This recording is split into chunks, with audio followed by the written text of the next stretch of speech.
Сайн байцгаана архитектор Батчрын та бүхэн биеийн процессын талаар тодорхой хэмжээний ойлголттой болсон баг. Тэгэхээр зураг төсөл зохиогчид бид биеийн процесс хэрхэн оролцож болох вэ гэхлээр та өөрийн мэрэгжил тохирох биеийн програм хангамжийг ашиглах хэрэгтэй байгаа. Энэ удаа би та бүхэнд жишээ болгож Autodesk-ийн зүгээс эрхлэн гаргадаг Revit програм дээр хэрхэн ажиллаж болохыг товчхон харуулъя. За ингээд бүгдээрээ шинээр төсөл үүсгэж биеийн процессыг эхлүүлцгээе. Бид ихэнх 3D програм дээр энгийн нэг геометр дүрс загварчилдаг болвол та биеийн програм дээр тухайн геометр дүрсээ барилгын ямар элементийг төлөөлж байгааг тодорхой зааж өгөх байгаа. Жишээ нь бид wall багчийн тусламжтай ханыг зурах хэрэгтэй.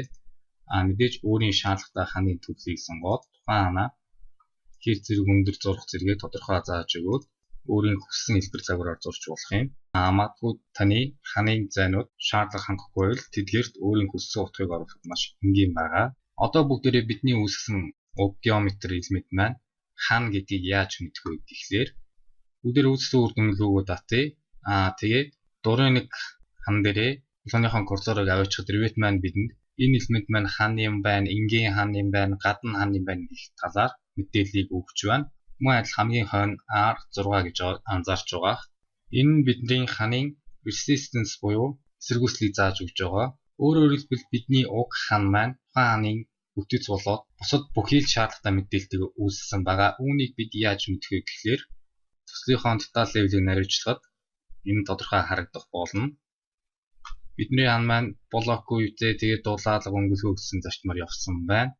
Мэдээж блокийн маань дулаан тусгаарлах чадвар болоод нэгцийн зэрэг бүхий л мэдээллүүд урьдчилж орсон байгаа учраас саяны эсэргүүцлийн талаарх мэдээллийг урт хугацаанд авах боломжтой болж байгаа гэсэн үг. Мөн бид бодит амьдрал дээр хан дээр хаалга цонх зэрэг элементүүдийг суулгадаг байгаа. Тэгэхээр бүгдээрээ хаалгыг сонгоё. Бид хангуу газар мэдээж хаалгыг байршуулж болохгүй. Хантай газар хаалгыг байршуулах боломжтой байгаа. Мөн адил цонх маань ялгаагүй. За ингээд бид маш богино хугацаанд маш энгийн байгуултыг үүсгэж авлаа. Одоо бүгдээрээ уг тэмдэглэгээр дээр дарахад энэ маань энгийн нэг байгуулт биш, 3D мөн адил үүсгэж өгсөн байна. Мөн бүгдээрээ аль хэдийн нүүр талуудаа үүсгэсэн байж байгаа. Хүсвэл та өөрийн хүссэн газраар шинээр огтол үүсгэж болох юм. Энэ биеийн процессын давуу тал байгаа. Үүгээр зогсохгүй бид тухайн төслийнхөө төврүүдийг бас аль хэдийн гүйцэтгсэн байгаа. Жишээ нь бидний төсөлд fixed гэдэг цонх 4 ширхэг байна. Тухайн цонхны маань урт өндөр зэрэг мэдээлэл тодорхой гарч ирсэн байна. Өөрөөр хэлбэл биеийн процесс маань барилгын нэгдсэн нэг мэдээллийн сан үүсгэх байгаа. Тухайн мэдээллийн санг Revit маань 3 хэмжээс, 2 хэмжээс мөн адил төвөр зэргээр унших чадвартай юм. Гэх мэтчлэн бид биеийн процессыг өөрсдийн төсөлд ашиглах боломжтой байгаа. Мэдээж бид төсөлдөө нэг өөрчлөлт хийхэд тухайн орчуулалт маань бүхий л орчинд тусгах болно. Жишээ нь бүгдээрээ давхрын өндрийг баг зэрэг өөрчлөлтөд та бүхэн анзаарсан баг. Бидний энэ 3D огтлол гээд бүхий л газруудад уг өөрчлөлт маань тусгагдах болно. Хэрвээ та эдгээрийг бусад програмын тусламжтай хийсэн бол хэр их хугацаа орохыг тооцоолоод үзээрэй. Тэгвэл энэ биеийн процессын давуу тал гэж юу? Мэдээж давуу талуудынхаа нэгэндээ орох хэдий ч биеийн процессын хамгийн гол зорилго бол хоорондоо хоршиж ажиллах явдал юм. Одоо бүгдээрээ хэрхэн хоршиж ажиллах боломжтой талаар товчхон сонирхъя. Жишээ болгоод би та бүхэнд Farnsworth House-ийн барилга архитектурын төслийг нээж харуулсан байна. Бүгдээрээ нийт төрөмжлөлийг тухайн төсөлтөөгөө баг зэрэг танилццгаая. Уг төсөл маань өндөр детальчлалтай хийгдсэн төсөл байгаа. Та бүхэн үнийг тодорхой харж байгаах. Дан ганц гаднаас нь харахад төдий биш. Тухайн барилгыг та 3D дээр огтлсноор тухайн барилгынхаа дээврийн бүтцгээд бүхий л мэдээллүүдийг шууд авах боломжтой байгаа. Яагаад би та бүхэнд үүнийг үзүүлж байна гэхлээр биеийн процессын тусламжтай бид хоорондоо харьцахдаа бие биендээ даалгавар бэлдэж цаг алдах шаардлагагүй байдаг. Учир нь мэдээж таны төсөл тэр чигээрээ компьютерийн орчинд баригдсан барилга байх болно. Харин энд хар фон дээр ажиллаж байгаа нь тухайн төслийн маань барилга бүтээцийн зургийг хийж байгаа инженер гэж төсөөлье. Яг одоогийн байдлаар тухайн инженер маань уг төслийн 3D архитектурын зураглаар харж байна.